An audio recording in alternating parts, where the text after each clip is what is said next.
Bellator and Must Love MMA fans. I have Veta Arteaga in the house today. How are you, Veta? I'm doing well. How are you? I'm great, girl. Such a pleasure. Really. Just going to love the girl power thing going on with us over here. Yes, thank you. I appreciate it. No, thank you. I know we're getting really close to your fight. So, Bellator 220, how did you change things up in this camp to prepare for McFarlane? I increased my cardio a bit just because of the fact that it's a five-minute round. My cardio is great even when I fight 3 5-minute rounds. So I did increase it just in case the fight does go to the 5 minutes. I want to be more than prepared. The more prepared that I am, the less surprises I will have. So that's the only difference as far as the preparation. I still am sticking to just me focusing on me and me doing me, and that's just to go out there and trust myself and throw with some power and go out there and win. You know, I know that people may have not had a chance to see your last fight. And I also know that I feel like McFarlane is going to want to take this to the ground. So this is sort of a two-part question.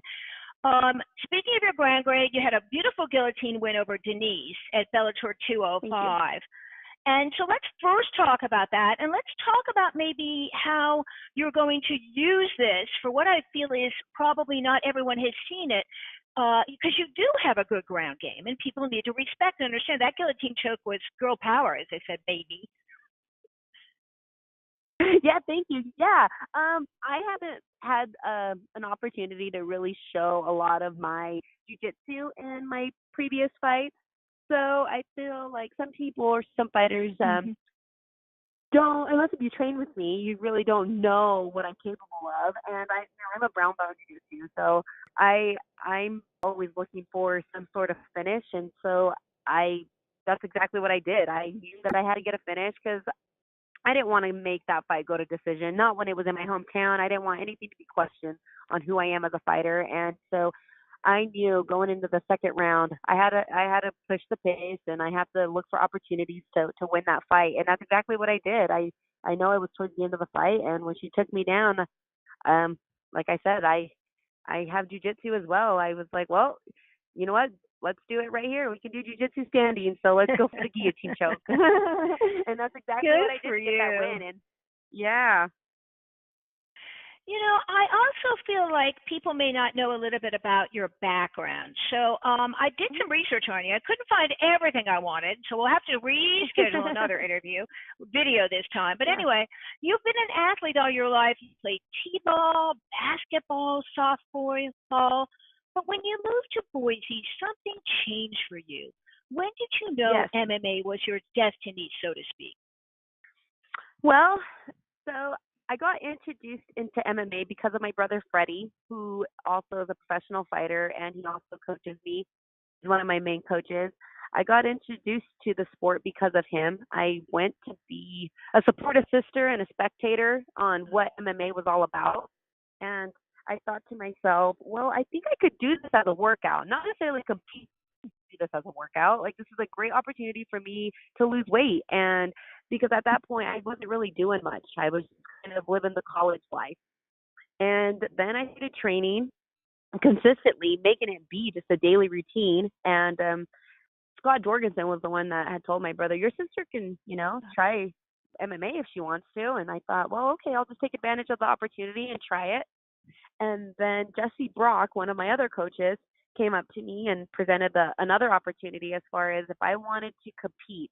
And I thought, well, I'm already training, so I might as well just give it a shot. Let's see what other emotions and what other feelings the sport can give me. It already gave me confidence as far as just being able to protect myself. So let's see if I'm a well-disciplined. I'm a disciplined person. I have the discipline, and then I'm also an athlete. So let's take this fight. And I took that fight. And now that I think about it, my first amateur fight, without me even realizing it, I won that fight by a knockout. But I got a belt that day. And so, well, damn. Now that I think about it, Idaho's been supporting me since day one. They believed in me so much that in my amateur career, they You know, they had a belt that my very first amateur fight. And then after that, I fell in love with the feeling. I fell in love. MMA and fighting is just a different type of sport. You have to be so present, so disciplined, Right. and I love the challenge. I love the challenge of it. I love challenging myself. And after that, I liked it. I was like, man, this is a different feeling of being alive, of being present. Like you Mhm. have to be present to do this. And after I had my first fight, that's when I think I was like, okay, well, let's just see how far the sport's going to take me. Not thinking it was going to take me to my professional career. And then when I think my fourth amateur fight, I thought to myself, well, I might as well do this and get paid to get hit in the face because Oh, this is funny. just like and to weight cut. I was like, I might as well get a paycheck to do something that I love, and that's how it started. And now here I am going to be fighting for a world title. So I'm so excited and grateful for this opportunity that MMA. It has been nothing but an awesome journey for me, and it can only go up from here. That's how I see it. It can only go up from here, and I'm thankful for this opportunity. Good for you. I like that positivity because, MMA kind of changed my life as well. I was covering entertainment and other sports, and I don't know. I'm just not able to fight at this time because I think I don't know if they let journalists into the cage or the octagon or the bare knuckle boxing thing, but darn do I love it. It's just changed my life. The people are so great, and I just Yeah. one of my main goals in switching over to cover this sport for mainstream TV was to show the beauty and the integrity of the sport and how the fighters are not what they appear to be. They are far kinder and gentler people because the sport is really based in the principle of martial arts. Do you think people get who you are, Vita? Yeah, yeah, they do because I feel like you can be both. I think that society sometimes wants to have women just be one certain way, almost like a Mm-hmm. cookie cutter, and I feel like it's it's self-discovery. That's what MMA has brought to me. It's self-discovery as far as, hey, I can do this.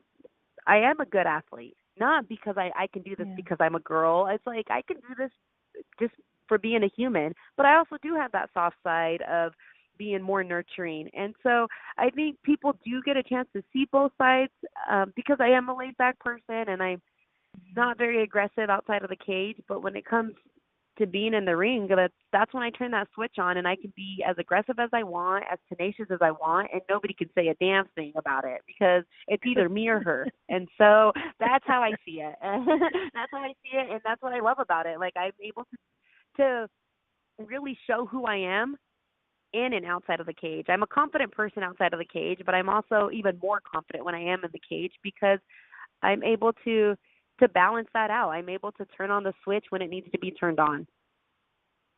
Before we go, Vita, anything else you want to add today? And also give us your social media handles, girl.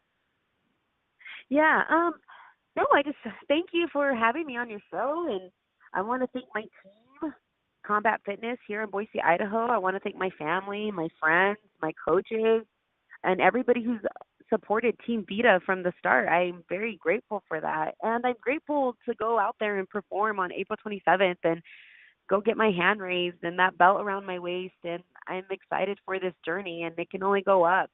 And I want to thank all of my sponsors. I want to thank bodybuilding.com, Venom, Alliance, Rocket Armor, D Mike, he's my strength and conditioning coach, and Stillwater Float Tank, Essential Hot Yoga.